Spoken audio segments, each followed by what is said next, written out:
Hello guys, Konstantine here. I'm excited to let you know that we are in the quarterfinal matchup of the Triscraft Cup, and this will be the third match played. Actually, I think this was played second. It was played by myself and 20, and I let this one sit for a little while because I don't want to cast a game that I've just played since I remember everything. And so this was played a couple days ago by myself and 20, who is playing on the account of Batomis. So we're going to go ahead and start this right here. I'm playing random, he's playing Terran. He spawned in the bottom position on Lost Temple, and I spawned at the right position, so we're in the close proximity positions. This is going to be the last game in the quarterfinal cup for a little while that I'll be able to cast, because the last game to be played in the quarterfinals is between Happy Dude and Calcles, and Calcles' computer is broken right now. So that will probably end up getting played on Thursday or Friday of this week and cast sometime after that. And hopefully we'll be able to do the semifinals over the weekend at some point. But anyway, this is the first game of our best of 5 starting on Lost Temple in the quarterfinal round. And we have 20 going with a little early supply depot.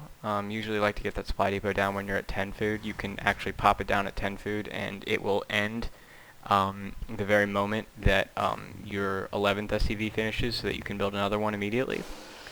I am spawning in as Protoss, obviously, and I am going ahead and throwing down my pylon down here in this corner.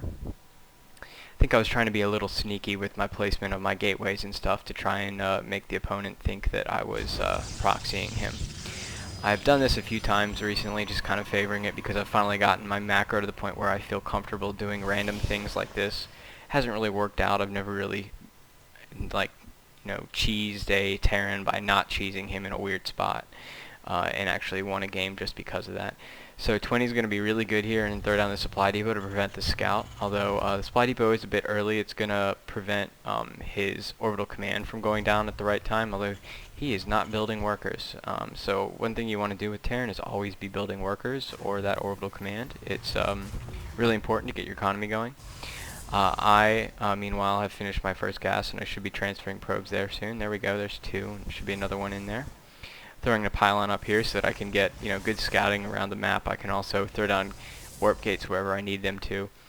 I hate the whole throwing down 4 warp gates on one pylon and then losing to quick marauders that take out that one pylon. So I tend to spread mine around as Protoss. It's not that big of a deal in either direction for being good or bad, but I mean it's something I like to do. So we have 20 still building SCVs. Would like to see him throw down an orbital command. For 150 minerals in the short amount of time it takes, it's the best investment you can make on the command center money-wise, because it is essentially free money that you get every time the energy ticks up to allow you to drop a mule. So you really never want to miss out on the muling as much as possible.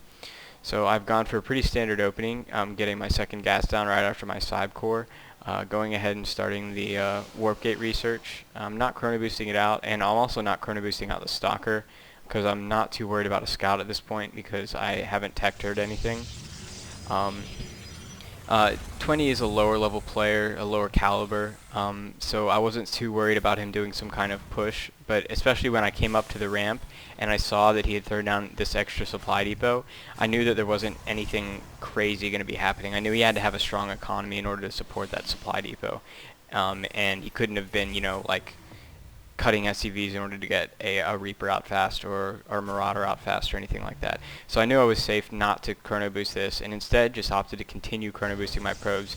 You can see the discrepancy in probes right now is pretty strong. I've got 8 more workers in him, and it's not entirely due to SCVs, but it is very much so due to the fact that he did not get SCVs on permanent, production, as well as missed out his orbital command. That really doesn't matter for the SCVs, but it matters for his money count. And also, I've been chrono boosting this whole time on my Nexus. The build I'm going here is just a standard 2-gate robo. I actually threw it on a third gateway because I'm planning on probably one basing for a little while. Getting at that observer, that's the one thing that you should be chrono boosting, because the faster you get it in their base, the faster you can be at actually picking up what's going on. So 20 is going to scout over here with this Marine. I think this is an okay play. People question whether or not you should use Marines or SCVs. They cost the same amount of money. Of course, the SCV will make you money over time. The Marine will only kill things or die. But the thing that's nice about SCVs is that they're much faster than Marines, and so you can actually do better scouting. Of course, if you're just trying to pop up the ramp to see what units they have, you're going to lose it no matter what it is. So sending a Marine, especially one that's been secluded over here by this watchtower just chilling out, is actually a pretty good idea. So it looks as though 20's kind of moving out right around the time my warp bids get up, and so I have 3 gates as well as 4th one going down right here. Nope, I just canceled it. Not really sure what that's about. I think I saw this push and I realized I needed to warp in some sentries. Not sure what's going on here. I was a little late on that force field. So once this immortal comes out, I'll probably be okay, but I really need to keep that sentry alive, and you see me backing it up to make sure it stays alive so I can force field the ramp again as soon as I need to. And that was a really bad force field by my part. Yeah, there we go. I need to force field those units in and then back these up and wait for reinforcements. Not sure why I'm continuing, but it doesn't matter now. This immortal is going to get so many kills. Look at that. And that force field, it wasn't necessary, although I probably shouldn't have done it, seeing as I have this observer here. So the key thing that let me fight that off was getting that observer out to see that the push was coming. Allowed me to cancel whatever building I had there. I think it was another gateway, realizing I needed to focus all my money into production. I don't know, I could have probably gotten away with leaving that gateway. I don't really know why I canceled it. But right now would be a good time for me to expand. I've just started pumping out some immortals. He's obviously in a defensive mindset because I just beat him in a battle. I don't know how well I beat him per se, but we're definitely at worst even, whereas he had a definite advantage in army. And so I'm going to throw down this expansion here, but it looks like he's actually doing a good job of maintaining pressure. This is a nice little force. I love adding in Hellions to this army because the Marine Marauders can really stand on their own. And if you stim up an auto attack, you can actually select your Hellions and use them to micro to kill things like sentries and zealots to get the best attacking. And see, I realized he's got a really big army here, and I have to get up the ramp here, and really need to force field this. There we go. That wasn't so great of a force field, but I need to kill those Hellions. Oh, and force field a gun. There we go. And see, now that I've split this army up, and he was really persistent in moving it up, I'm going to be able to clean these up, although I need to drop another force field. And see, now he can't see me at all because he doesn't have the high ground advantage, and that's really the reason that you drop a force field at the bottom of the ramp rather than here.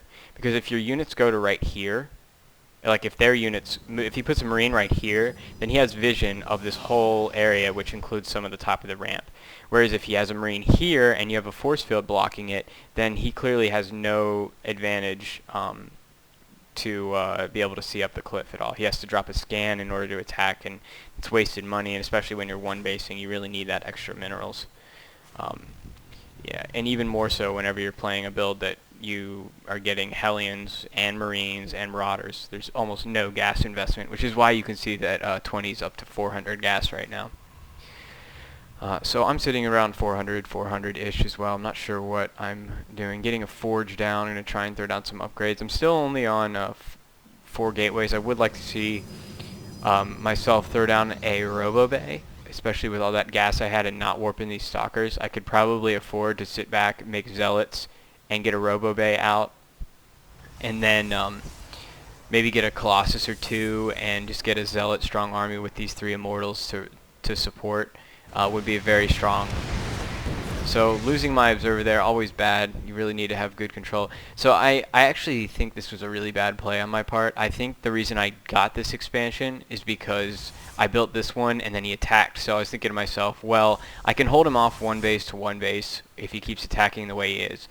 But what I can't do is afford to lose another base if he pushes like that, and I really need my ramp to defend against that Marine Marauder force. So what I'll do is I'll be sneaky and I'll throw my expansion over here, and at the time that was kind of a stupid idea, especially because he's getting medevacs now and he's going to be so much more mobile than I am. I think that putting the expansion up here after I had a force like this size would have been smart of me.